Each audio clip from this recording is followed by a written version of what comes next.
So Bernie Sanders just basically turned into a giant middle finger to James Carville and to Joe Biden and to all the people who were calling for unity. His speech, though, sounded kind of like like a concession speech, sort of. Didn't it? I think he wants to bend the party over a barrel. I'm here for this. I'm here. I'm totally all about it. I mean, this is great. I was reading Savage Son by Jack Carr while I was like down and out and under the weather. Now I think I'm just gonna watch this when I'm not looking at that. I'm just gonna watch this massive slap fight. He's not done. He is good. This is the revenge campaign. Bernie Sanders now has zero interest in actually winning voters. Bernie Sanders wants to drive a stake into the heart of Joe Biden. And all of the people in the Democrat Party who he thinks picked on him because he's a crazy, all out in your face socialist, and they're hiding their socialism in the closet. So this is not, and he goes, well, we're currently losing the delegate count. I mean, you're not just losing the delegate count, you're getting your butt kicked optically.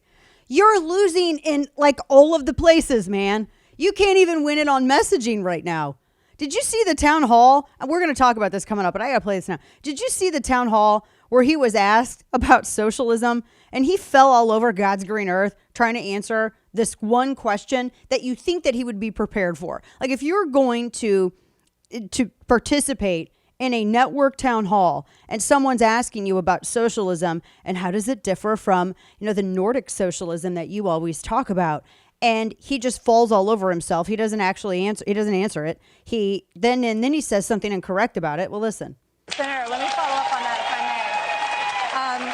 Basically, since the 90s, if you look at examples in Sweden and Denmark, they have been lowering or cutting property taxes, lowering corporate taxes, allowing vouchers for schools, for public schools and private schools, which is one of the reasons why their education has improved. The founder of IKEA, who famously came back, left his home country, moved here, has now gone back because he says the tax environment for him is getting better. So they appear to be moving away more towards market reform and not towards what you're describing you'd like to see here. All right, but and I'm not an expert on the current economy in Sweden, but disagree with me if you want.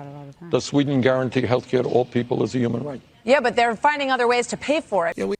Yeah, they've actually been incorporating capitalist policies, and the success that those capitalist policies have brought to the country, Bernie Sanders interprets that as, well, that's a victory for socialism. I mean, I'm not an expert on their economy that I literally use all the time on the campaign trail to talk about my economic plans. I'm not an expert on the thing I always compare it to. Grief.